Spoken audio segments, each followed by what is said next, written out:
ہے ماں باپ بے نمازی، اولاد خود بخود بے نمازی ہو جائیں گے جب آپ سب سے پہلے اپنے خالق اور مالک کی نافرمانی کریں گے، پھر آپ یہ توقع رکھیں گے کہ میرے بچے میری وفاداری کریں گے، یہ ایک احمقانہ سوچ ہے۔ نوجوان آج جتنے بھی ہیں وہ گیمز کھیل رہے ہیں اور اس میں پیسہ جیت رہے ہیں۔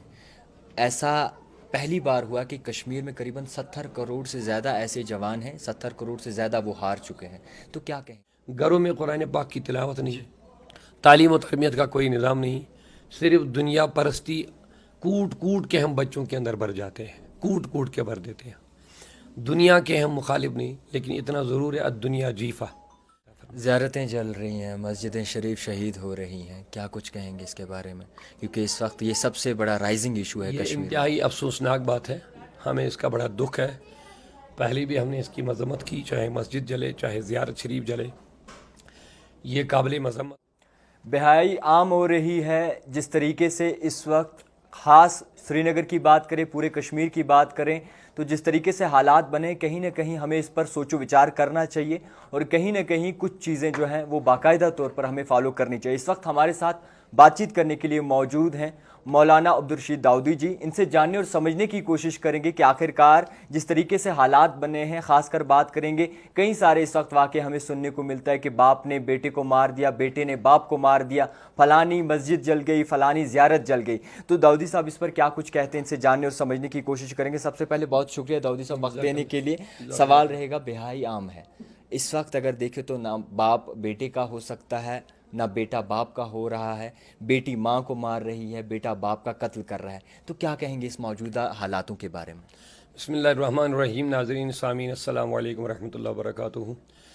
چونکہ اللہ تبارک و تعالیٰ نے قرآن مقدس میں واضح ارشاد فرمایا وما خلقت الجن والانس الا لیعبدون، جس رب نے ہمیں بنایا وہی ہمارا خالق و مالک ہے، اور جس مقصد کے لیے اس نے ہمیں بنایا وہ مقصد بھی اللہ رب العزت نے قرآن پاک سورہ الذاریات میں واضح فرمایا، میں نے جن اور انس کو نہیں بنایا الا لیعبدون، میں نے اس کو اپنی بندگی کے لیے بنایا ہے۔ بس سادہ سا جواب ہے اس کا، رب کا مقصد ایک ہے، ہم جس کے لیے اس نے بنایا وہ مقصد آپ جب چھوڑ دیں گے تو نظام درہم برہم ہو جائے گا، کیونکہ خالق وہی ہے۔ جی، جب وہی مالک بھی ہے، وہی خالق ہے، وہی ہمارا بنانے والا بھی ہے، اسی کے دست قدرت میں ہماری موت و حیات ہے، جب اس نے ایک خاص مقصد کے لیے آپ کو بنایا تو وہ مقصد ہی آپ چھوڑ دیں گے تو آٹومیٹیکلی نظام درہم برہم ہو جائے گا۔ آپ کو لگتا ہے داؤدی صاحب کہ کشمیری لوگ اس وقت، کئی سارے ایسے لوگ ہیں جو اس وقت صحیح راہ پر نہیں چلتے اور کہیں نہ کہیں اپنی جو پہچان ہے وہ بھی بھول گئے ہیں؟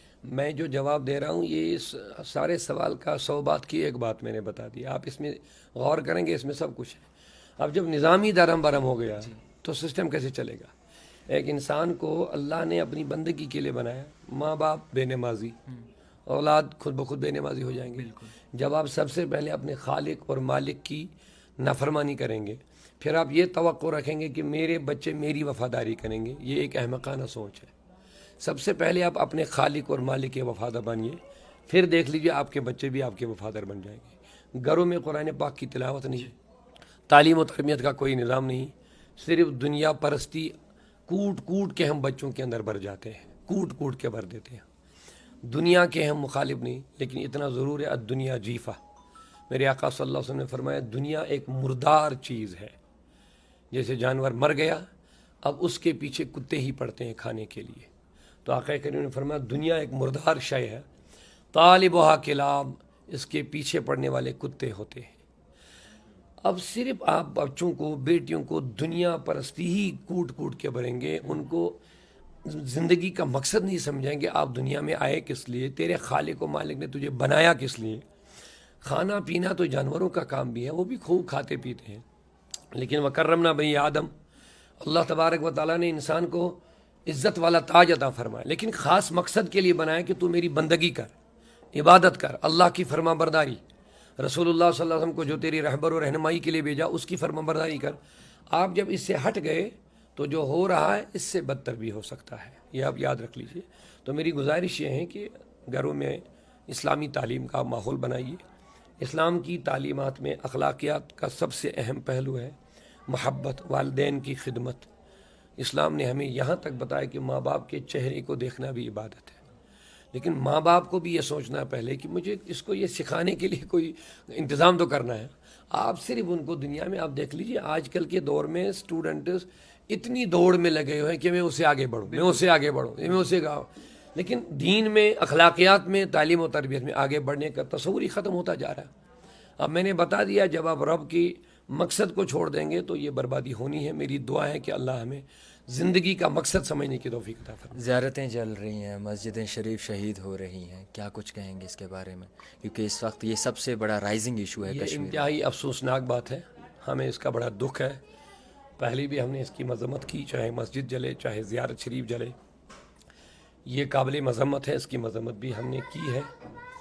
لیکن صحیح طریقے پر ہم نہیں کہہ سکتے کہ کون کر رہا ہے، اس کے پیچھے کس کے مقاصد ہیں. لیکن اگر واقعی پولیس ڈپارٹمنٹ اس میں حرکت میں آ جاتے تو شاید جہاں انہوں نے بہت سارے ایسے مسائل حل کیے وہ بھی گھنٹوں منٹوں میں، تو اتنے بڑے مسائل کو حل کرنا ان کے پاس کوئی بڑا مسئلہ نہیں ہے. لیکن میری ان سے گزارش ہے امن و امان برقرار رکھنے کے لیے ان کو اس میں پینس لینی چاہیے، دیکھنا چاہیے، کیونکہ پچھلی مہینے میں 2-4 واقعات ایسے ہوئے ہیں. اب ہر جگہ کوئی شارٹ سرکٹ کا مسئلہ ہی نہیں، تو لہٰذا میری ان سے بھی گزارش ہے تاکہ امن و امان برقرار رہے. یہ قابل مذمت بات ہے. البتہ آج جو حالات ہے سائنسی عناصر بہت ہوتے ہیں، افراتفری پھیلانا ان کا مقصد ہے، ان کی زندگی کا غرض و غایت ہے لوگوں کو انتشار میں رکھنا، اور اس کے پیچھے ان کے اپنے بھی بہت سارے مقاصد ہوتے ہیں. اس بارے میں میری سب سے پہلے عوام سے گزارش ہے امن و امان بحال رکھیں. بالکل کوئی جذبات میں ایسا قدم نہ اٹھائیں کہ اور بڑھ جائے مسئلہ، آپس میں تناؤ ہو. لیکن ایڈمنسٹریشن سے میری مؤدبانہ گزارش ہے حساسیت کے ساتھ، سنجیدگی کے ساتھ، اور جتنا ممکن ہو سکے اتنا جلد ان سائنسی عناصر کو سامنے لائیں، ان کو سزا دے تاکہ آئندہ ایسے واقعات نہ رونما نہ ہوں. نوجوان آج جتنے بھی ہیں وہ گیمز کھیل رہے ہیں اور اس میں پیسہ جیت رہے ہیں. ایسا پہلی بار ہوا کہ کشمیر میں قریباً 70 کروڑ سے زیادہ ایسے جوان ہیں، 70 کروڑ سے زیادہ وہ ہار چکے ہیں. تو کیا کہیں گے آپ اس بارے میں؟ آپ خود دیکھ لیجئے، اسلام نے اسی لیے ان چیزوں سے منع کیا. اسلام نے تو جائز طریقے سے کاروبار کرنے کو تو میرے آقا کریم نے فرمایا کہ عادل کے معنی عدل کرنے والا، تاجر جو ہوگا، تجارت کرنے والا. میرے آقا نے اس طرح اپنی دونوں انگشت مبارک کو اٹھا کے دکھایا کہ اتنا قریب وہ میرے ہوگا جنت میں جو عدل کرنے والا تاجر ہوگا.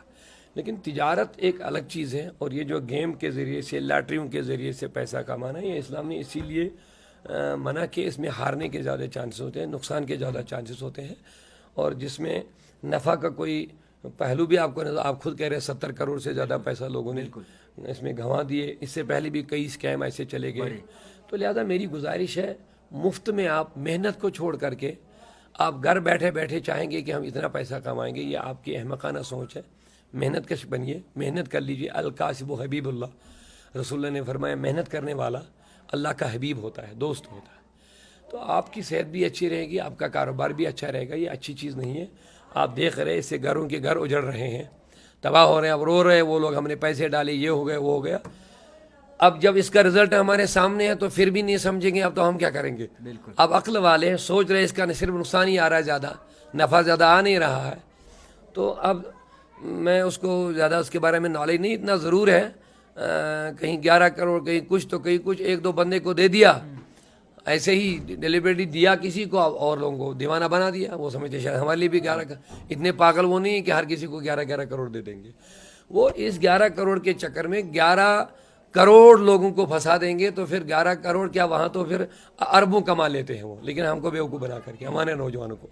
لہٰذا ہمیں سوچنا چاہیے، سوچ سمجھ کے بھی ہر کام میں پیسہ ڈالیے تاکہ آپ کو نفع ملے، نقصان سے بچے. اللہ خیر. آخر میں تمام جتنے بھی کشمیری لوگ ہیں انہیں کیا کہنا چاہیں؟ ان سے میری گزارش یہی ہے کہ میرے آقا نے فرمایا یہ آخری دور چل رہا ہے، قرب قیامت کی نشانیوں میں سے جو حضور نے فرمایا اپنے زمانے سے 1400 سال پہلے، وہ سب کچھ ہمیں نظر آ رہا ہے. بہت کم نشانیاں بھی باقی بچی ہوئی ہے.